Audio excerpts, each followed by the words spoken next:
Salut à toutes et à tous. Euh, on se retrouve pour ce format audio que j'ai déjà expérimenté à plusieurs reprises lorsqu'il s'agissait de traiter de questions liées au féminisme. Euh, Là, je ne vais pas rentrer forcément dans les détails de ce qui me pousse à faire ce format audio, mais ça a effectivement un rapport avec le harcèlement et la violence et les menaces que je reçois depuis que j'ose m'exprimer sur ce sujet. Comme vous l'aurez deviné au titre, et on va pas faire traîner les choses, on va parler du genre dans cette vidéo, dans cet audio. Je referai une vidéo, un audio sur le genre et uniquement sur le concept de genre, euh, avec des références bien plus précises. Mais là, je pense qu'il était nécessaire peut-être, ou en tout cas j'ai senti moi qu'il était nécessaire de faire cette vidéo, même si je vais reprendre plusieurs points qui ont déjà été abordés dans une vidéo qui date un petit peu maintenant, qui s'intitule Je suis une vilaine TERF et qui m'a valu beaucoup de haine, beaucoup de calomnie aussi, mais qui a aussi été un grand moment de libération et qui a été aussi perçu comme tel par beaucoup de femmes au vu des messages que j'ai reçus, des messages qui à l'heure actuelle se comptent bien évidemment en centaines, hein. Je souhaite faire cet audio et cette vidéo parce que je voudrais mettre un point final, même si je me rends bien compte que c'est un petit peu utopique, à toutes ces déformations de mes propos et à toutes ces, enfin, ce que je considère moi être comme des diffamations, parce que affirmer publiquement qu'une personne a commis des actes répréhensibles par la loi, euh, comme de l'incitation à la haine, comme de la discrimination, et c'est ce qu'on me reproche à l'heure actuelle, je trouve que je n'ai pas à supporter cette diffamation. Et c'est extrêmement violent. Et quand on me connaît un minimum, et même sans me connaître, quand on prend la peine de regarder en fait le contenu que j'ai publié en ligne depuis maintenant des années, il est assez clair que je n'ai jamais eu d'autre ambition que de partager certaines passions et de m'exprimer sur des sujets afin de soulager certaines souffrances, de créer des liens par le partage d'expériences, par le partage d'informations. Et je n'ai eu de cesse, en fait, il me semble, et en tout cas c'est réellement ce que je ressens et ce que je sais être vrai par rapport à moi-même, je n'ai eu d'autre ambition que d'être du côté de celles et ceux, qu'ils et elles me ressemblent ou pas du tout, qui étaient violentés, discriminés et qui étaient des victimes. Le côté des vainqueurs, entre guillemets, ne m'intéresse pas.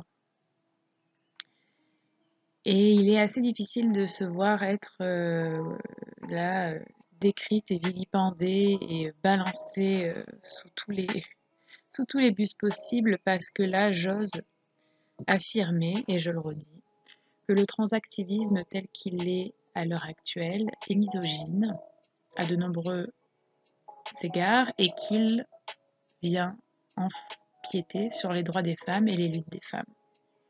Je précise que dans cette vidéo, quand je dirai femmes, je parlerai des femelles, des femmes biologiques, et que je n'ai pas envie d'utiliser le terme cis. Et je sais que certaines personnes trouveront déjà cela offensant, mais j'aimerais juste vous rappeler que je parle de ma réalité et que le droit que toutes les autres personnes ont à parler de leur réalité avec les mots qui leur conviennent est érigé en valeur absolue. Donc je vous demanderai en fait de faire la même chose avec moi. J'ai pas envie de me décrire comme une femme cis, je l'ai fait par le passé, avec très bonne volonté et sans y trouver quoi que ce soit à redire. À l'heure actuelle, cela me dérange. Et donc, une femme dans cet audio, ce sera une femelle. Je parlerai des femmes trans et je parlerai des hommes trans et des personnes trans. Je n'utiliserai pas les termes hommes transidentifiés, qui équivaut à femmes trans dans certains cercles féministes. Je n'ai pas à critiquer cette appellation et je ne le fais pas du tout. Je précise juste que je sais qu'elle existe, je sais qu'elle est utilisée par des personnes dont je partage beaucoup d'opinions, de positionnements. Ce n'est pas mon choix de l'utiliser. Et je vais essayer de répondre de manière assez brève, mais quand je vois que cette intro fait déjà 5 minutes, j'ai des doutes. Je vais essayer de répondre en fait à des grandes questions pour que les choses soient plus claires. Et cette vidéo s'adresse principalement en fait aux personnes qui ont encore des doutes ou des personnes qui ne comprennent pas trop d'où viennent tous ces débats, ou des personnes qui se disent mais c'est bizarre, Anastasia, je la connais, elle n'est pas transphobe, pourquoi est-ce qu'on voit ça tourner partout? Alors, je considère que le genre est une construction sociale et je souhaite l'abolition du genre. Le genre, c'est très différent du sexe. J'ai déjà fait des vidéos par le passé, à l'époque où personne ne parlait de ces sujets-là. Et j'ai toujours dit la même chose, le genre est une construction sociale, le sexe n'est pas une construction sociale. Certaines personnes maintenant essayent de faire passer le sexe pour une construction sociale parce qu'elles l'ont lu dans 2 livres. On trouve tout et son contraire dans des livres, dans des études. Ce n'est pas parce que quelqu'un, un homme de surcroît, l'a écrit dans un livre que je dois m'y plier. Le sexe n'est pas une construction sociale, la binarité du sexe est une norme biologique qui permet aux espèces, dans leur grande majorité, de se reproduire. Voilà, premièrement. Quand on dit que le genre est une construction sociale, ce qu'on entend, c'est que le genre diffère d'une époque à une autre, d'une culture à une autre, d'une zone géographique à une autre, que le genre n'est pas naturel, n'est pas inné. Et le genre, à l'heure actuelle, c'est un ensemble de clichés, de stéréotypes sur l'apparence, sur les goûts, sur la manière de vivre, sur le comportement qu'on doit avoir, sur les intérêts qu'on devrait avoir, sur les rapports amoureux, sur la sensibilité, qui voudrait que les hommes soient d'une façon et les femmes d'une autre. Je trouve que cela est absurde et extrêmement nocif. C'est l'existence même du genre, et je ne parle pas là de la différence des sexes, qui est bien réelle, c'est l'existence même du genre qui fait que les femmes sont asservies, le genre étant l'outil de domination patriarcale, mais c'est également le genre qui fait que tout homme qui s'éloigne de la norme viriliste et super masculine est également violenté par le système patriarcal. Point. C'est l'un des points les plus basiques du féminisme et c'est ce que l'idéologie du genre à l'heure actuelle et c'est ce que le transactivisme essaie de démonter. En affirmant d'un côté, oui, non, non, c'est vrai, hein, le genre c'est une construction sociale, soyons libres, et puis de l'autre en disant qu'en fait, il ou elle se sentent femme, ou il ou elle se sentent homme, ou il ou elle se sentent non-binaires, parce qu'ils ne se reconnaissent pas dans ces stéréotypes de genre. Sauf qu'il est bien évidemment naturel de ne pas se reconnaître dans cette construction genrée, qui est encore une fois une construction sociale, qui ne respecte pas la réalité des individus. Ça n'a rien de spécifique à un ou deux individus, ça n'est pas une question d'identité différente, c'est uniquement la réalité. Nous sommes toutes et tous non-binaires, car nous sommes toutes et tous des individus avec des personnalités propres, des vécus propres, des aspirations propres. La seule réalité tangible, la seule réalité naturelle, c'est l'expérience de notre sexe, autour de laquelle la société ensuite construit des discriminations ou des privilèges.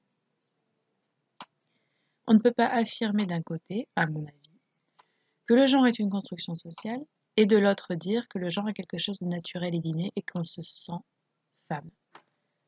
Je suis une femme, je suis une femelle, je ne me sens pas femme.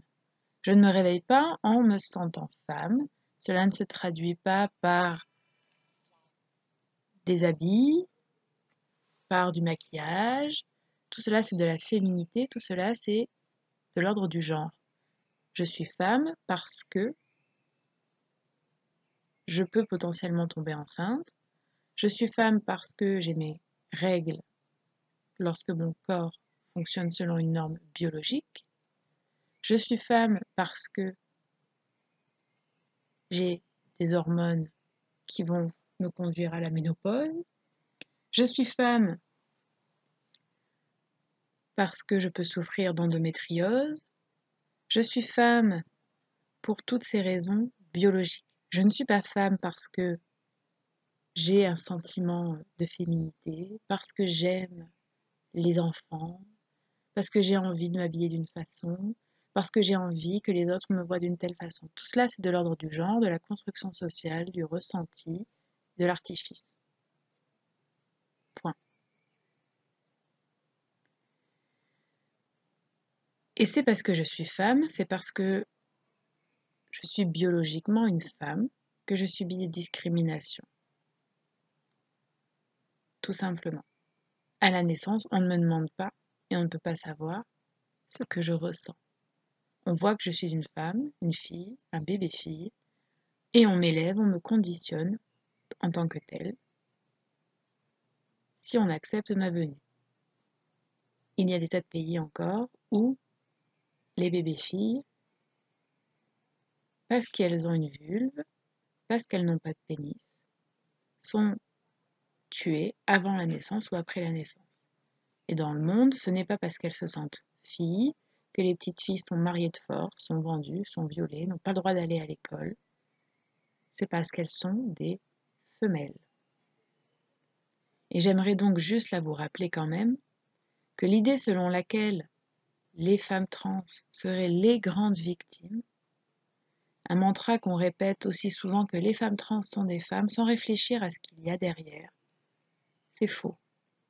Les femmes trans sont des victimes du patriarcat, bien évidemment, sont des victimes de la société et de la violence masculine, bien évidemment. Mais les femmes, les femelles, le sont de leur conception quasiment, à partir du moment où l'échographie le révèle, jusqu'à la fin de leur vie. Elles n'ont aucun moyen d'y échapper. Et à l'heure actuelle, dans le monde, en termes de nombre et de diversité des violences subies, il n'y a aucune commune mesure entre des femmes trans et des femmes. J'ai reçu un commentaire dernièrement d'une femme trans, d'une personne qui se revendiquait comme telle, et qui me disait que elle avait été stérilisée en 2007, il me semble, parce que la loi nécessitait cela à l'époque. Et que donc, elle était bien évidemment la plus grande des victimes. Je trouve que toutes les atteintes au corps sont horribles, à partir du moment où elles ne sont pas pleinement désirées. Et on l'a déjà vu sur cette chaîne à plusieurs reprises, et je pense j'espère que les personnes qui écoutent ça sont assez intelligentes pour savoir que la question du consentement et la question du désir dans notre société, c'est très complexe. Comment peut-on être sûr que l'on désire vraiment? Bref. Donc je ne suis pas là pour dire que ce qu'a vécu cette personne et ce qu'ont vécu des tas de personnes, c'est normal, c'est rien, c'est anodin, on devrait ne pas y penser. Mais cela ne fait pas d'elles des victimes suprêmes, titre qu'elles cherchent apparemment beaucoup à obtenir. Dans mon cas, comme dans le cas de beaucoup de femmes, on m'a prescrit la pilule sans me donner d'informations, sans me prévenir sur les risques. Et les risques sont bien multiples. Alors certes, c'est moins violent qu'une forme de castration immédiate. Mais les retombées et les conséquences sur la durée, sur le corps, sur le psychique, sur le physique, sont énormes. 2 amies à moi ont l'endométriose. Elles ont vécu jusqu'à leurs 26 ans sans avoir de diagnostic. Elles s'évanouissaient, elles ne pouvaient pas avoir une vie normale. Tout ça pourquoi? Parce que l'endométriose étant une maladie de femme n'intéresse personne. Combien de femmes ont vécu des dépressions, ont pris du poids, ont eu leurs hormones absolument perturbées avec la prise de la pilule? Ce que j'essaie de là de vous montrer, c'est qu'en fait, malheureusement, alors qu'on est en train de promouvoir le féminisme au XXIe siècle, même les femmes ont tendance à oublier les violences qui leur sont faites au quotidien. Nous les avons tellement normalisées qu'en fait, nous n'arrivons même plus à les mettre en avant. Pas pour revendiquer un statut de victime dans lequel on se complairait, mais tout simplement pour dire, écoute, tu souffres, c'est un fait. Je ne veux pas que tu souffres. Et j'en suis désolée. Mais je souffre aussi. Et j'ai le droit de me concentrer sur ma souffrance. Et je n'ai pas l'obligation d'accepter que tu viennes me dire que ta souffrance est supérieure à la mienne, ou que ma souffrance n'est rien, et que donc je devrais me taire en permanence.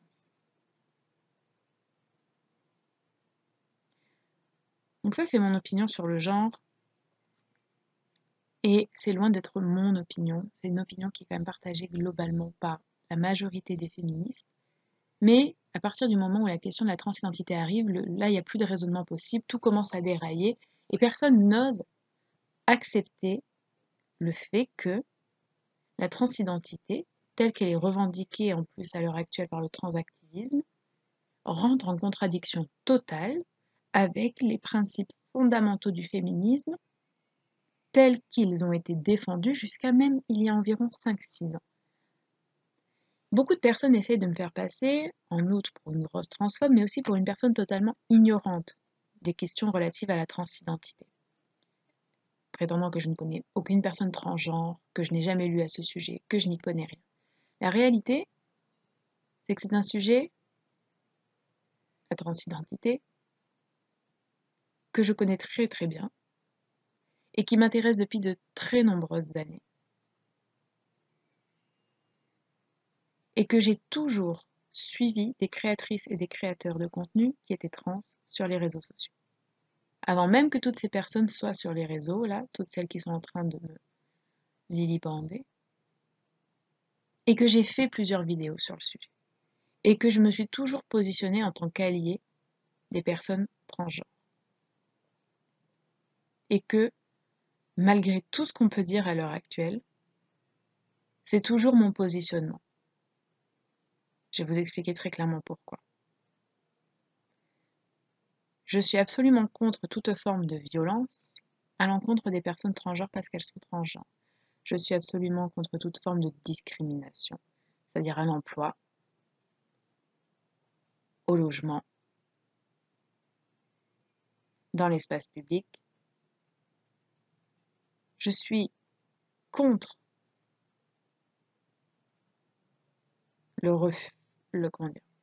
je suis contre l'accès aux soins. Je suis contre le refus de l'accès aux soins à des personnes transgenres. Je suis contre la complication de cet accès aux soins. Mais je ne suis pas pour un effacement du sexe comme donnée immuable, biologique et déterminante. Je ne suis pas pour l'auto-identification absolue. Et je ne suis pas pour un transactivisme qui dicte aux femmes ce qu'elles doivent penser, comment elles doivent définir le mot femme et qui elles doivent accepter dans leur cercle. Je n'ai jamais dit que les femmes trans étaient une menace. Pendant une grande partie de mon adolescence, j'ai vécu très très près d'une femme trans. Je ne me suis jamais sentie menacée par cette femme. Je ne l'ai jamais perçue autrement que comme une personne féminine avec le prénom que je lui connaissais, qui était bien évidemment un prénom féminin. Très récemment encore, c'est à une femme trans que je dois encore beaucoup de reconnaissance parce qu'elle a permis de maintenir en vie un être qui m'était très cher et qu'elle a tout fait pour cela. Ce ne sont que 2 exemples qui n'empiètent pas trop sur ma vie privée que je veux bien donner. J'ai fait des vidéos où je parlais des préférences génitales et à cette époque-là, je disais effectivement que c'était transphobe. J'ai changé d'avis.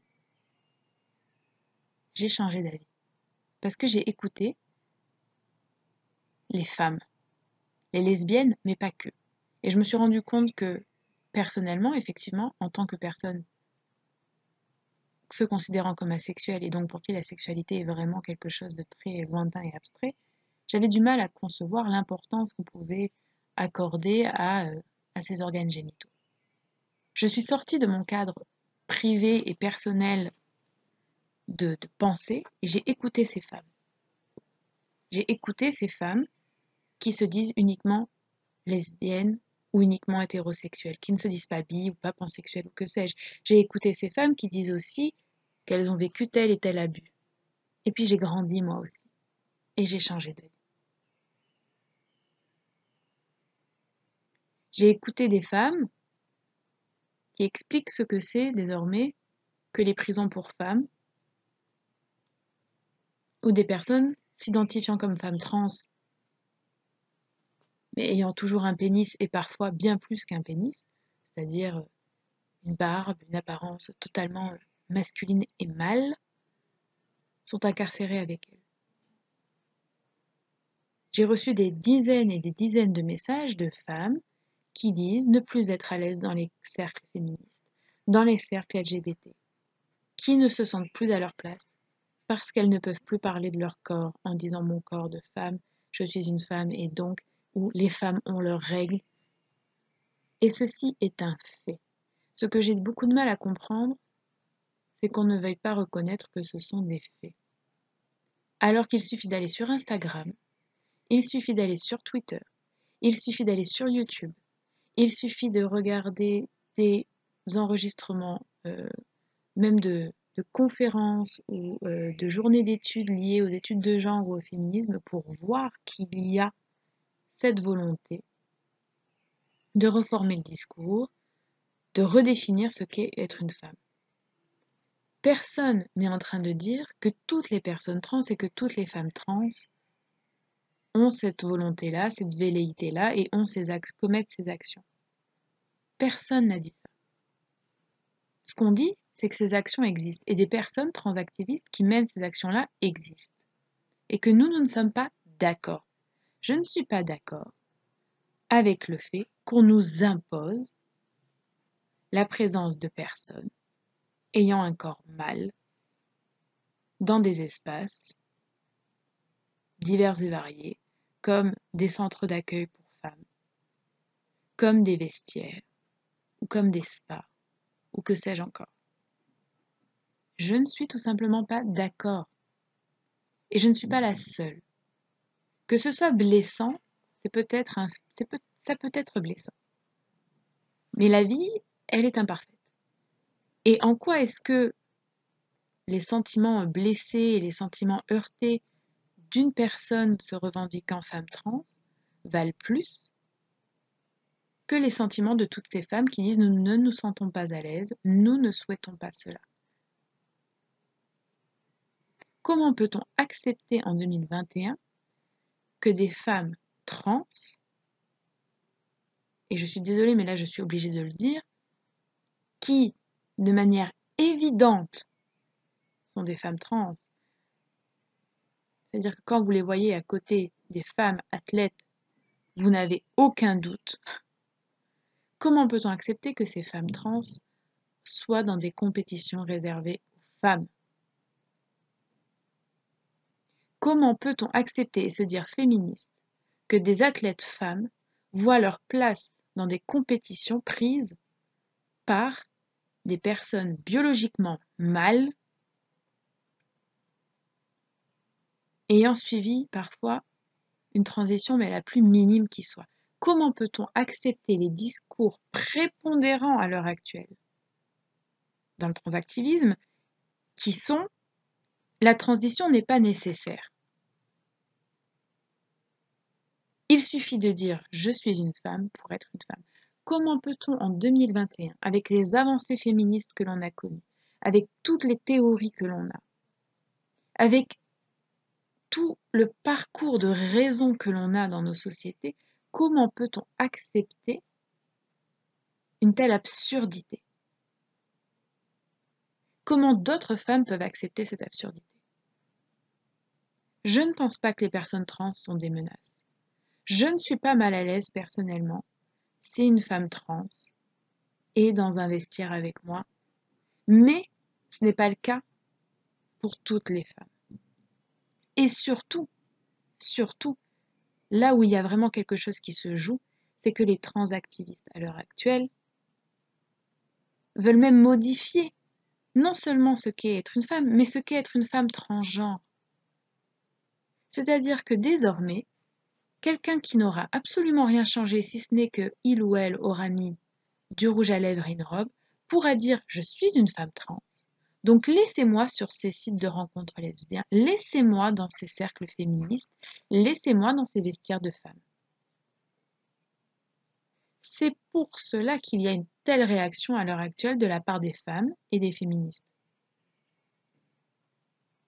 Si l'on s'en était tenu à l'idée que les personnes trans ont une dysphorie de genre et que pour pallier ou pour alléger cette dysphorie de genre, ils et elles suivent un parcours de transition qui effectivement ne doit pas forcément se solder par une opération de réassignation génitale parce que c'est une opération très lourde, il n'y aurait pas tous ces débats. Il n'y aurait pas tous ces débats. Il n'y avait pas tous ces débats avant. Et les femmes trans existaient. Les femmes trans étaient dans les vestiaires, dans les toilettes. Et il n'y avait pas ces débats. Il y avait la violence patriarcale, la violence des hommes, mais il n'y avait pas ces débats dans les cercles féministes et au sein des femmes. La seule raison pour laquelle, à l'heure actuelle, les féministes montent au créneau, c'est parce que le transactivisme, depuis 2-3 ans, ne connaît quasiment que des dérives et qu'on veut nous faire accepter qu'un mâle, une personne biologiquement mâle, qui porte une robe ou qui porte un pantalon mais qui a des cheveux longs et du vernis à ongles, est une femme à partir du moment où il dit « je suis une femme ». Nous ne sommes pas d'accord. Tout simplement, nous ne sommes pas d'accord. Et ce qui est frappant, c'est de voir tout ce qui se met en place à partir du moment où nous osons dire que nous ne sommes pas d'accord. J'ai été attaquée par les groupes d'extrême droite sur Internet, par des groupes racistes sur Internet, par des groupes masculinistes sur Internet. J'ai eu plusieurs articles dans Valeurs Actuelles, sur le site Démocratie Participative qui a fait l'objet de poursuites judiciaires et qui a été bloqué par les moteurs de recherche en France. Bref, j'ai subi, j'en ai bavé. Je n'ai jamais subi une telle violence que celle que je subis depuis que je dénonce les dérives du transactivisme et que j'ose dire que je ne suis pas convaincue par tout ce qui est dit par le transactivisme à l'heure actuelle, loin de là même d'ailleurs. Jamais je n'ai subi de telle violence. C'est-à-dire que là, on a des personnes qui sont vraiment déterminées pour totalement vous détruire, vous démonter. Et qui endoctrinent des femmes et surtout de jeunes filles qui deviennent elles-mêmes les agents, les relais de cette violence misogyne et patriarcale. On ne peut plus aller en manif tranquille. On ne peut même plus parfois sortir dans certains endroits, notamment à Paris, tranquillement. On ne peut pas avoir de collaboration avec telle ou telle marque. Ils essayent de faire tomber nos comptes un par un. On est censuré sur de nombreuses plateformes, la plus célèbre étant Twitter. Personnellement, ces personnes s'en sont pris à ma vie personnelle, à ma vie professionnelle et aux gens qui suivent mon contenu. La technique, c'est très simple, c'est isoler et détruire. Il ne faut pas que telle ou telle personne soit vue avec vous ou avec la personne qui a été désignée comme coupable. Au début, moi, ça a commencé parce que j'ai soutenu publiquement, et je le fais encore et toujours, et avec fierté et avec amour, affection et sororité, entre autres, Marguerite Stern, mais aussi Dora Muto. À partir du moment où j'ai soutenu Marguerite Stern, on a commencé à m'envoyer des messages pour me dissuader de le faire.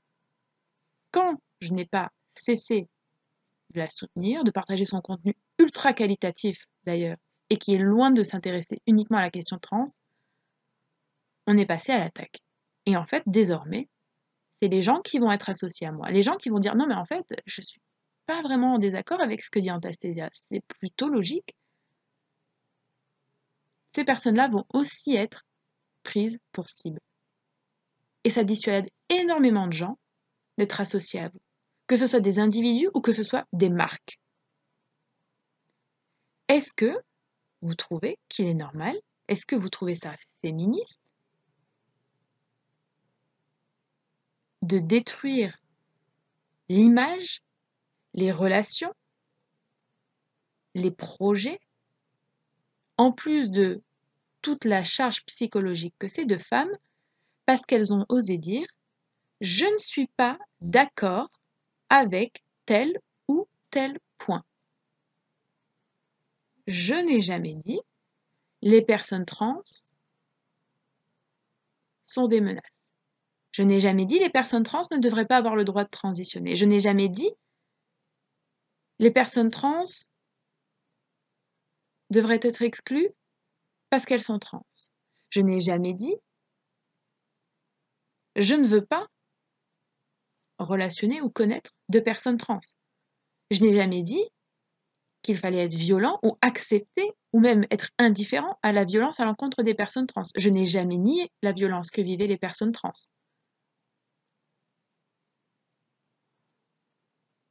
Mais je suis transphobe. Et ce qui est fascinant, c'est de voir toute l'énergie déployée contre nous, femmes féministes, qui ne sommes pas d'accord avec de grands points du transactivisme, mais je le répète encore une fois, à l'heure actuelle. 5 ans en arrière, ce n'était pas du tout la même chose. Les revendications, les problématiques et même les personnes qui agissaient, qui étaient des transactivistes, ça n'avait rien à voir. Absolument rien à voir.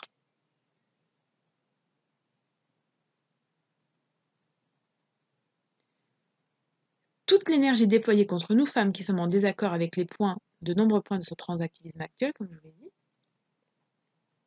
n'est pas, dépasse, mais par 10, par 50, l'énergie déployée à lutter contre le patriarcat et contre les hommes qui sont ceux qui vraiment violent, tuent, agressent les personnes trans et notamment les femmes trans. Il vaut mieux apparemment s'en prendre à Marguerite Stern, à Dora Muto, à moi et à d'autres, plutôt que de s'en prendre aux hommes qui sont coupables des violences à l'encontre des personnes trans. Donc mon positionnement, il est très simple. La transidentité s'inscrit totalement en contradiction avec mes pensées et mes réflexions sur le genre, sur le sexe. Et je précise, ces pensées ne sont pas que les miennes, c'est les bases même du féminisme. Néanmoins, je ne suis pas un être 100% rationnel et intellectuel et cérébral, et je ne veux pas imposer de souffrance et de violence à d'autres personnes, et donc j'accepte cette contradiction, ce côté illogique, et je me considère comme alliée des personnes trans. Je ne veux pas qu'on leur refuse leur identité, qu'on leur refuse une vie normale, qu'on leur refuse des soins, qu'on leur refuse des relations normales. Point. C'est tout, en fait. C'est tout. Par contre, non. Les femmes trans n'ont pas leurs règles. Les lesbiennes n'aiment pas les pénis. Et il ne suffit pas de dire « je suis une femme » pour être une femme. Point. Ma position est très simple, elle se limite à cela. Si vous trouvez que cette position est transphobe, et absurde, et illogique, écoutez, je ne peux rien faire pour vous. Je ne peux vraiment rien faire pour vous. Je vais m'arrêter là parce que ça fait 35 minutes que je parle. Il y aurait tellement d'autres choses à dire, mais là j'avais juste envie de rétablir certaines choses, de vous parler en toute honnêteté et avec de la façon la plus apaisée, la plus sereine et la plus posée possible. Là j'ai énormément pris sur moi pour être la plus calme et la moins blessante, même sans intention, dans mes propos. Alors que je me reçois de la violence là, depuis plusieurs jours de manière accrue, mais maintenant depuis plus d'1 an, depuis que j'ai publié cette vidéo. Je prends encore sur moi. La raison pour laquelle je prends sur moi, c'est parce que je sais que les transactivistes ne représentent pas toutes les personnes trans. Et je sais que profondément, au fond de moi, je n'ai rien contre les personnes trans. Et que je ne veux pas que des personnes trans qui écoutent cet audio soient blessées et soient les victimes collatérales d'un transactivisme totalement idiot, totalement misogyne et qui part absolument en vrille, pour le dire vulgairement. Mais comprenez bien que si nombre de femmes commencent à être virulentes, à ne plus faire attention à ce qu'elles disent et à ne plus prendre 1 milliard de pincettes, c'est parce qu'en face, nous ne recevons que de la violence de ce transactivisme. Et si la colère militante et si la colère des victimes est entendue, peut être entendue et doit être entendue, ce qu'on nous répète à longueur de journée, il va aussi falloir comprendre que la colère des femmes, lorsqu'elles sont encore une fois mises de côté, lorsqu'on leur dit encore une fois ce que c'est que d'être une femme, lorsqu'on leur dit encore une fois ce qu'elles doivent dire, quel langage elles doivent utiliser, quelles émotions elles doivent avoir, qui elles doivent accepter, comment elles doivent vivre leur corps, comment elles doivent vivre leur sexualité, les femmes en ont marre. Et peut-être que oui, les femmes deviennent violentes dans leurs mots, deviennent blessantes et ne font plus preuve de tant de délicatesse. Mais la délicatesse, ça se mérite aussi. Je vais vous laisser là. J'espère réellement et sincèrement que la plupart des gens qui auront, je ne vais pas dire les gens, parce que je sais très bien qu'il y a des personnes qui sont là uniquement pour couper des bouts de cette vidéo, pour tordre encore mes propos, je le sais. Donc, je suis préparée. Mais j'espère vraiment que plusieurs personnes qui auront écouté cet audio comprendront ce que j'essaie de dire, se sentiront moins seules dans leurs propos, dans leurs réflexions, mais aussi pourront s'autoriser à avoir ces désaccords et pourront se libérer de tout un tas là, de doctrines, de mantras, d'idées qu'on nous martèle, qu'on nous assène et qu'on devrait répéter comme des idiotes. Nous ne sommes pas des idiotes. Nous avons le droit de réfléchir par nous-mêmes, nous avons le droit de ressentir par nous-mêmes, et ce que nous sentons, ce que nous pensons, a de l'importance, a de la valeur. Donnez-vous de la valeur. Je vous remercie et je vous dis à bientôt pour d'autres sujets, je l'espère et j'en suis sûre.